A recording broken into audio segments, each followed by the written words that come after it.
House of Secrets by Chris Columbus and Ned Vizzini. Read for you by Brandon Reese Taylor on the Jesse Millette YouTube channel. Chapter 1. Brendan Walker knew the house was going to be terrible. The first tip-off was the super cheerful tone the estate agent, Diane Dobson, used with his mother.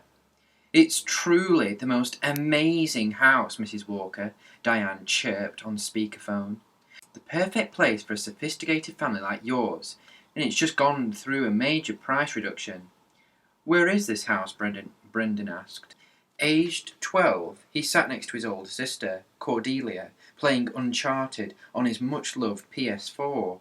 He sported his favourite grass-stained blue lacrosse jersey, torn jeans, and weathered high tops. "I'm sorry, who is that?" Diane asked from the dashboard of the car, where an iPhone sat in a holster.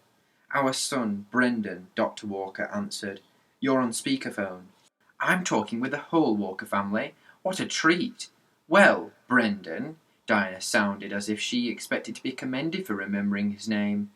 "The house is located at 128 Seacliff Avenue, among a stately collection of homes owned by prominent San Franciscans." "Like 49ers and Giants?" asked Brendan. "Like CEOs and bankers," corrected Diane. "Shoot me." "Bren," Mrs. Walker scolded. "You won't feel that way once you've seen the place," said Diana. "It's a charming, rustic, woodsy jewel." "Whoa, hold on," Cordelia interrupted. "Say that again." "With whom am I speaking now?" Diane asked. With whom? Seriously? Cordelia thought.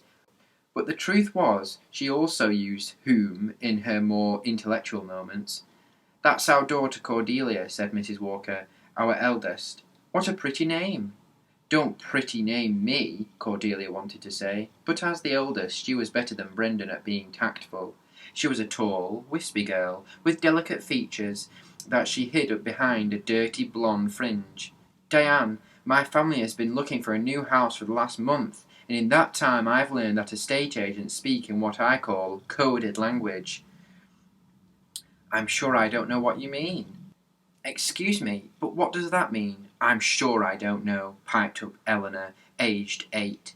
She had sharp eyes, a small, precise nose, and long, curly hair, the same colour as her sister's, that sometimes had gum and leaves in it if she'd been adventurous that day.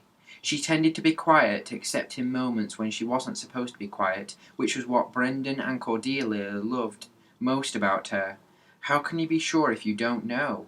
Cordelia gave her sister an appreciative nod and continued, "I mean that when estate agents say charming, Diane, they mean small. When they say rustic, they mean located in a habitat for bears. Woodsy means termite infested. And jewel, I don't even know.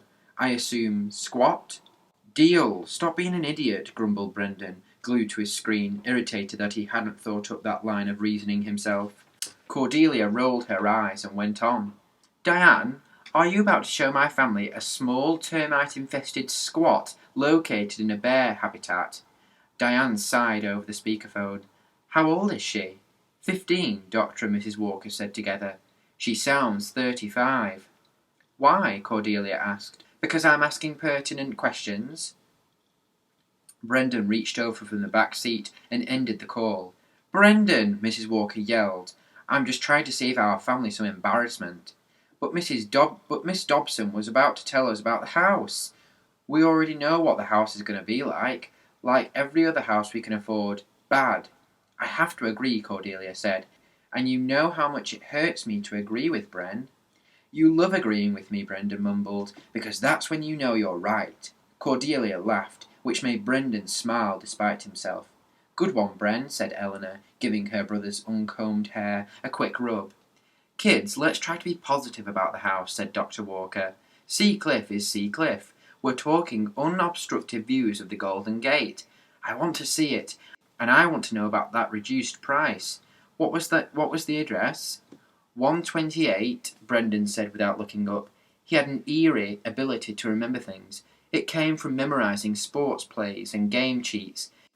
His parents joked that he would end up a lawyer because of it, and because he was so good at arguing. But Brendan didn't want to end up a lawyer. He wanted to end up a 49er or a giant.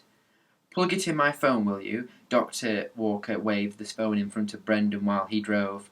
I'm in the middle of a game, Dad. So? So I can't just pause. Isn't there a pause button? Cordelia asked. Nobody's talking to you, Deal, said Brendan. Could you guys just leave me alone, please? You're already practically alone, said Cordelia. You always have your head buried in your stupid games. Then you get out of going to dinner with us because of lacrosse practice, and you refuse to go on trips. It's like you don't even want to be part of this family. You are a genius, said Brendan. You guessed my secret. Eleanor swooped in, grabbed the phone, and plugged in the address, but she did it backwards, putting the street in first and then the number. Cordelia started to give Brendan a nasty retort, but reminded herself he was at that awkward stage for boys, the stage where you were supposed to say horribly sarcastic things because you looked so gawky. It was the house that was the real problem. Even Eleanor was suspicious of it now. It was going to be old enough for people to have died in. It was going to be falling apart and have crooked shutters and a layer of dirt an inch thick and an overgrown tree out the front and a bunch of snoopy neighbours who were going to look at the Walkers and whisper, "Here are the suckers who are finally going to buy this thing." But what could they do? At 8, 12 and 15, Eleanor, Brendan and Cordelia were each absolutely sure that they were at the worst possible age, the most powerless and unfair. So Brendan gamed and Cordelia read, and Eleanor fiddled with the GPS until they pulled up to 128 Seacliff Avenue. Then they looked out of the window, and their jaws dropped. They had never seen anything like it.